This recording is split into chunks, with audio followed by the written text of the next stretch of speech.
ഇവിടെ ഇപ്പോൾ ഞാനും വിനായകനും കൂടി അഭിനയിക്കുന്ന ഒരു പടത്തിൻ്റെ ഷൂട്ടിങ്ങാണ് കൊല്ലത്ത് നടന്നുകൊണ്ടിരിക്കുന്നത്. അതിപ്പോൾ ഒരു 2-3 ദിവസം കൊണ്ട് കഴിഞ്ഞാൽ കഴിയും. പിന്നെ ആട് 3 എന്ന് പറഞ്ഞ നിങ്ങളെല്ലാവരും പ്രതീക്ഷിച്ചിരുന്ന ഷാജി പാപ്പൻ വീണ്ടും നിങ്ങളുടെ മുന്നിലേക്ക് എത്തുന്നു എന്നുള്ളൊരു വലിയൊരു വാർത്തയും കൂടിയുണ്ട്. ഈ കയ്യടി എല്ലാ സിനിമയ്ക്കും ഉണ്ടാവട്ടെ ദൈവമേ, ഈ തിരക്കും എല്ലാ തിയേറ്ററിന് മുമ്പിൽ ഉണ്ടാവട്ടെ എന്ന് കൂടി ഞാൻ പ്രാർത്ഥിക്കുന്നു. അപ്പോൾ വേറെ കാര്യങ്ങളൊന്നുമില്ലല്ലോ?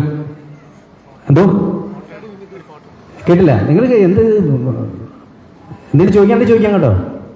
പൈസ വെച്ച് എന്തെങ്കിലും ചോദിക്കാം. എന്തോ കേട്ടില്ല? ഷാജി പാപ്പനാണോ? ഷാജി പാപ്പൻ ആക്ച്വലി ഉണ്ടല്ലോ, ഷാജി പാപ്പൻ ഈ സമയത്ത് പറയാൻ പറ്റുന്നൊരു ഉഗ്രൻ ഡയലോഗ് ഉണ്ടല്ലോ. ഷാജി പാപ്പൻ്റെ ഒരു ഡയലോഗ് ഉണ്ടല്ലോ. എന്താണ് ഫസ്റ്റ് പുള്ളി വന്നിട്ട് പറയണേ?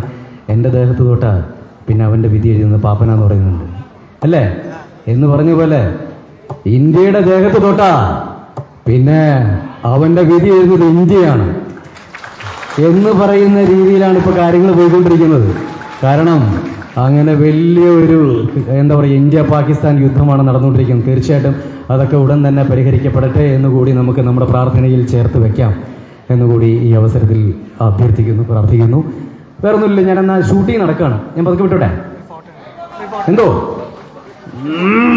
എല്ലാ ഫോമിലാണ് ഇത് ഫോട്ടോ ഒക്കെ എടുക്കാം. അങ്ങതാ ഇവർക്കും കുറേ എറണാകുളം വരെ പോകേണ്ടതാണ്, എനിക്ക് പിന്നെ കൊല്ലം വരെ പോയാൽ മതി.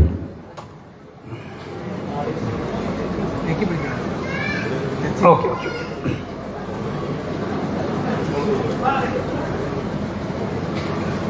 ഓക്കെ.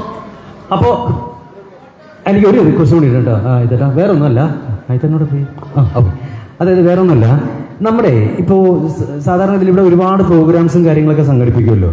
അതിൽ ഒരു ദിവസം എനിക്ക് തോന്നുന്നു നമ്മുടെ നാട്ടിൽ ഒരുപാട് നന്നായിട്ട് ഡാൻസ് ചെയ്യുന്നവർ, പാട്ട് പാടുന്നവർ എല്ലാവരും ഉണ്ടാവും.